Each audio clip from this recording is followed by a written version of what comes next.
Bangun. Bangun, bangun, bangun, bangun. Bangun, bangun, bangun, bangun.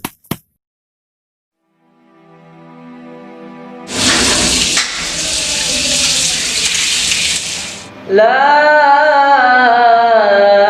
ilaha illallah.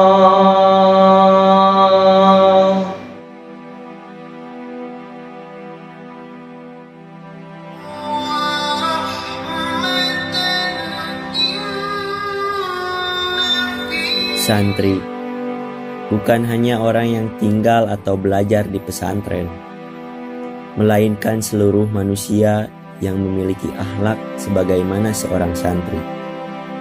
Ialah santri.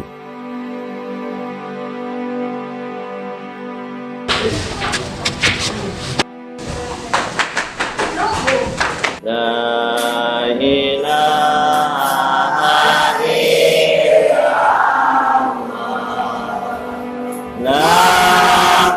Sebagai santri yang tinggal di pesantren dan mempelajari berbagai ilmu agama, bahkan di masa sekarang ditambahi dengan ilmu-ilmu modern dan teknologi, mempunyai satu tujuan dari zaman dahulu hingga sekarang, yakni memahami Al-Quran sebagai petunjuk bagi manusia dari Allah Subhanahu wa Ta'ala.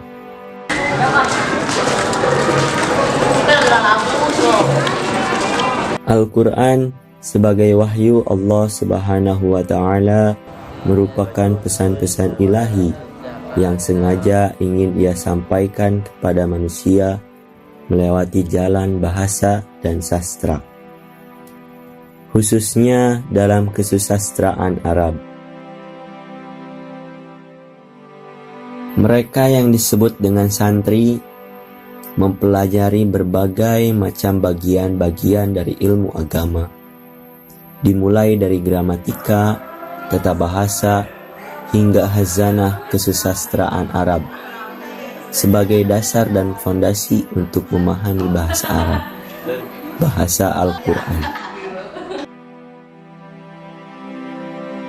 Dari perjalanan pencarian itulah santri meniti jalan yang disebut sastra.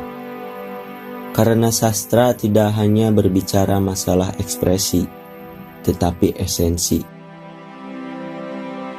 Sastra tidak hanya mempermasalahkan logika dan paralogika, tetapi juga rasa di dalamnya. Sastra bukan hanya sebatas karya, tetapi kedalaman rasa yang ada di balik sastra tersebut. Maka jika dilihat dari sudut pandang ini, seorang santri bukanlah seseorang yang sembarangan, tetapi orang yang mampu memahami Al-Quran dengan kejujuran rasanya dan mampu mengendalikan hawa nafsu dari keduniawiannya. Dan hasil akhir dari proses perjalanan sastra tersebut akan nampak dan terlihat lewat visualisasi akhlak dan etika santri tersebut.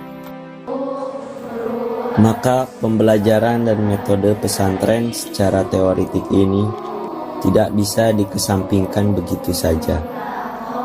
Bahkan dengan metode pembelajaran seperti ini bisa menjadikan solusi di era postmodernisme ini,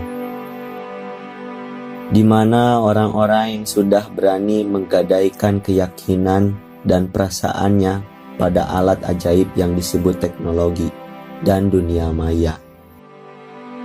Padahal manusia sebagai mikrokosmos dari susunan kosmis semesta harus mampu untuk mengendalikan dunia, dan bukan sebaliknya, dikukung dan dipenjarakan oleh dunia.